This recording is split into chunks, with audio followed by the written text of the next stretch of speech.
Screen پہ ٹپ ٹپ اس کے آنسو گرنے لگے۔ او اللہ! اس نے بے اختیار دونوں ہاتھوں میں سر گراڑ لیا۔ وہ کیوں نہیں سمجھ سکی کہ یہی اجنبی پن تو اسلام تھا؟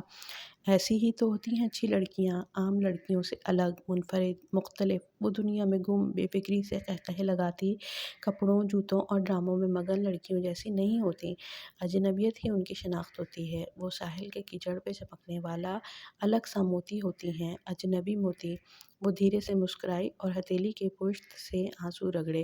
وہ ایک مضبوط لڑکی ہے، اسے اتنی جلدی ہار نہیں ماننی۔ وہ اس اجنبی طریقے سے اس دنیا میں سر اٹھا کر سب کے درمیان جیے گی اور وہ دنیا والوں کو یہ کر کے دکھائے گی۔ آئندہ وہ کوئی پارٹی چھوڑ کر نہیں آئے گی، وہ پورے اعتماد سے ان میں بیٹھے گی۔ وہ اٹھی اور اپنا اسکارف اٹھایا، پھر فون پہ عائشہ کا نمبر ملانے لگی۔ اجنبی لڑکیوں کو اپنے جیسی ایلین سے زیادہ ان ٹچ رہنا چاہیے، تاکہ جب خندق کھودتے کوئی اپنے دل پہ رکھا ایک پتھر دکھائے تو آپ اسے اپنے 2 پتھر دکھا سکیں۔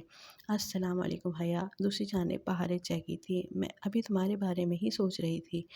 اچھا، تم کیا سوچ رہی تھی؟ وہ آئینے کے سامنے کھڑی بالوں کا جوڑا کھولنے لگی۔ نرم ریشمی بال کھل کر کمر پہ گرتے چلے گئے۔ وہ اب بھی اتنی ہی خوبصورت تھی جتنی پہلے تھی۔ میں سوچ رہی تھی کہ میں نے تم سے پوچھا ہی نہیں کہ تمہارا باکس کھلا یا نہیں۔ ارے ہاں، وہ کھل گیا، مگر اس میں صرف ایک چابی تھی۔ کھل گیا؟ تم نے پہیلی بوجھ لی؟ بہاریں ایک دم سے بہت پرجوش ہو گئی۔ ہاں، میں نے بوجھ لی۔ تو اس باکس کی کی کیا تھی؟ کون سا لفظ تھا؟ بہاریں کو بہت بے چینی تھی۔ اس نے بھی حیا کے باکس پر زور آزمائی کی تھی، مگر سب اس کے اوپر سے گزر گیا تھا۔ اس کی کی ٹاکسم ہے، اس نے مسکراتے ہوئے بتایا۔ عائشہ اور بہاریں باکس کے کوڈ کو عموماً کی کہا کرتی تھیں، مقبل باکس کی چابی۔ بالوں میں برش چلاتی وہ ایک دم بالکل ٹھہر گئی۔ اس کے ذہن میں روشنی کا کوندا سا لپکا۔ کی؟ اس نے بے یقینی سے دہرایا۔ بہاریں، میں تمہیں بعد میں کال کرتی ہوں، ابھی کچھ کام آن پڑا ہے۔ اس نے جلدی سے فون بند کیا اور اپنی دراز سے پزل باکس نکالا۔ بہت تیزی سے اس نے سلائیڈز اوپر نیچے کیں۔ ٹاکسم کا لفظ سامنے آیا تو مقبل باکس کھل پڑا۔ مقبل باکس کی کنجی ٹاکسم تھی۔ اندر رکھے کاغذ پہ لکھی تحریر واضح تھی، چابی کے نیچے 2 فل اسٹاپس۔ چابی! او خدایا، اسے پہلے کیوں نہیں سمجھ آیا؟ پنکی نے کہا تھا توڑ کر کھولنے پہ یہ کسی کام کا نہیں رہے گا۔ اس نے وہ تحریر توڑ کر کھولنے والے کے لیے لکھی تھی تاکہ وہ سمجھے کہ چابی سے مراد وہ لوہے کی چابی ہے، جبکہ پہیلی بوجھ کر کھولنے والے کو علم ہوگا کہ چابی سے مراد ٹاکسم ہے۔ ٹاکسم کے نیچے 2 فل اسٹاپ لگانے سے کیا بنتا ہے؟ وہ سوچنا چاہتی تھی، مگر لڑکیاں واپس آ گئیں تو اس کی یکسوئی متاثر ہونے لگی۔ اس نے باکس لیا، اسکارف لپیٹا اور اسٹڈی روم میں آ گئی۔ وہاں ان کے ڈارم بلاک کی 2 ترک اسٹوڈنٹس بیٹھی پڑھ رہی تھیں۔ وہ بھی ایک کرسی پہ آ بیٹھی اور ایک کاغذ پہ لکھا ٹاکسم، پھر اس کے نیچے کئی جگہوں پر نقطے لگا کر دیکھے، مگر کچھ نہیں بن رہا تھا۔ انگریزی حروف میں لکھا، تب بھی کچھ نہیں بنا۔ سنو! اس نے ان دونوں لڑکیوں کو مخاطب کیا۔ دونوں سر اٹھا کر اسے دیکھنے لگیں۔ ٹاکسم کے نیچے، ٹاکسم اسکوائر کے نیچے اگر ہم 2 فل اسٹاپ لگائیں تو ہمیں کیا ملے گا؟ ایک لڑکی الجھ کر اسے دیکھنے لگی، جبکہ دوسری نے بہت بے نیازی سے شانے اچکائے۔ لگانے سے اگر تمہارا مطلب ٹریول کرنا ہے تو پھر سسلی۔ کیا؟ حیا کو سمجھ نہیں آیا۔ ٹاکسم کے نیچے اگر تم میٹرو لائن پہ 2 پورے اسٹاپ ٹریول کرو تو سسلی کا اسٹاپ آئے گا نا؟ وہ بالکل سناٹے میں رہ گئی۔ او ہو، وہ ٹاکسم لفظ کی بات کر رہی ہے، اصلی والے اسکوائر کی نہیں۔ دوسری لڑکی نے اپنی ساتھی کو ٹوکا۔ جواباً اس لڑکی نے سواریہ نگاہوں سے حیا کو دیکھا۔ وہ بدقت مسکرائی۔ نہیں، میں اصلی والے ٹاکسم اسکوائر کی ہی بات کر رہی تھی۔ وہ کرسی پر واپس گھوم گئی اور وہ تحریر پڑھی۔ چابی تلے 2 فل اسٹاپ، یعنی ٹاکسم کے نیچے 2 پورے اسٹاپس۔ فل اسٹاپ سے مراد نقطے نہیں بلکہ میٹرو کے اسٹاپ تھے، اور لوہے کی چابی تلے وہ نقطے اس نے توڑ کر کھولنے والے کے لیے بطور دھوکے لگائے تھے۔ سسلی! اس نے زیر لب دہرایا۔ سسلی میں اس کی امانت تھی، ڈالی کی امانت، جسے میجر احمد نے چھپایا تھا۔ اسے اب کل صبح ٹاکسم کے نیچے پورے 2 اسٹاپس تک سفر کرنا تھا۔ میجر احمد کا پزل آہستہ آہستہ کھلتا جا رہا تھا۔ وہ صبح بہت سنہری، نرم گرم سی طلوع ہوئی تھی۔ وہ ٹاکسم جانے کے لیے آئینے کے سامنے کھڑی گیلے بال ڈرائر سے سکھا رہی تھی۔ وہ کبھی بھی نم بالوں کو اسکارف میں نہیں باندھتی تھی۔ اسکارف پہننے کا یہ مطلب نہیں ہوتا کہ گندا میلا رہا جائے۔ وہ اب بھی اپنے بالوں کو خوبصورتی کا اتنا ہی خیال رکھتی تھی جتنا کہ پہلے۔ جب تک بال خشک ہوئے حالے ایک پیکٹ اٹھائے اندر چلی آئی۔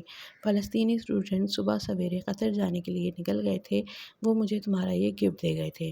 تب تم سو رہی تھیں، انہوں نے سب کو گفٹس دیے ہیں۔ اچھا دکھاؤ۔ وہ برش رکھ کر بہت اشتیاق سے پیکٹ کھولنے لگی۔ اندر اس کے تحفے پر ایک سادہ موٹے کارڈ پہ لکھا تھا، لطیف نے بتایا تھا کہ کل ہماری پاکستانی ایکسچینج اسٹوڈنٹ اپنے نقاب کی وجہ سے کھانا نہیں کھا سکی تھی، اس لیے ہم یہ لے آئے۔ اس میں آپ کو کبھی بھوکا نہیں رہنا پڑے گا، من جانب فلسطینی ایکسچینج اسٹوڈنٹس۔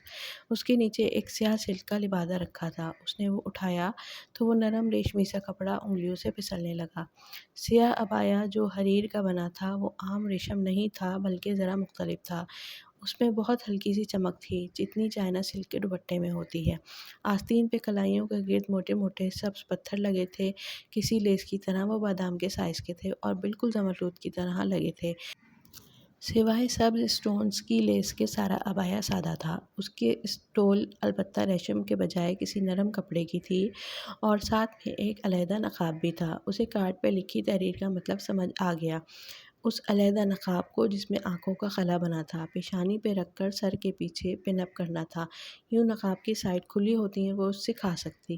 یہ تو بہت مہنگا لگ رہا ہے، تمہیں پتہ ہے یہ انہوں نے ضرور جواہر سے لیا ہوگا، وہاں ایک شاپ سے سعودیہ کے امپورٹڈ عبایا ملتے ہیں، یہ وہی ہے اور تمہارے پاکستانی روپوں میں 10-15 ہزار سے کم کا نہیں ہوگا۔ حالے 27 سے خوبصورت عبایا کو دیکھتے ہوئے کہہ رہی تھی، اور ان کی خاص بات یہ کہ ان میں گرمی نہیں لگتی۔ پتہ نہیں کیا میکینزم ہے، مگر اس کو تم گرم سے گرم ماحول میں بھی پہنو تو تمہیں گھٹن یا گرمی نہیں لگے گی۔ واقعی وہ بہت متاثر سی عبایا کو الٹ پلٹ کر دیکھ رہی تھی۔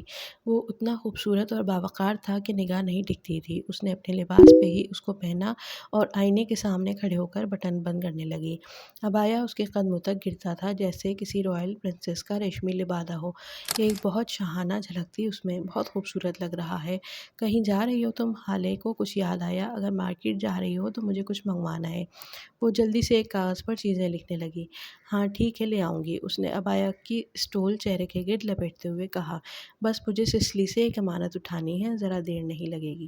حالے نے جو میز پہ کاغذ رکھے تھے، کچھ لکھ رہی تھی نا سمجھی سے سر اٹھایا۔ امانت؟ کیا کسی نے تمہارے لیے رکھوائی ہے؟ یہی سمجھ لو، اس نے ذرا سے شانے اچکائے۔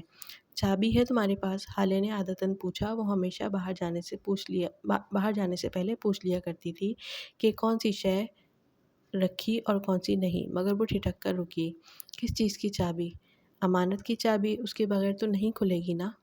حالے، اس نے بے یقینی سے اسے دیکھا۔ تم امانت کسے کہتی ہو؟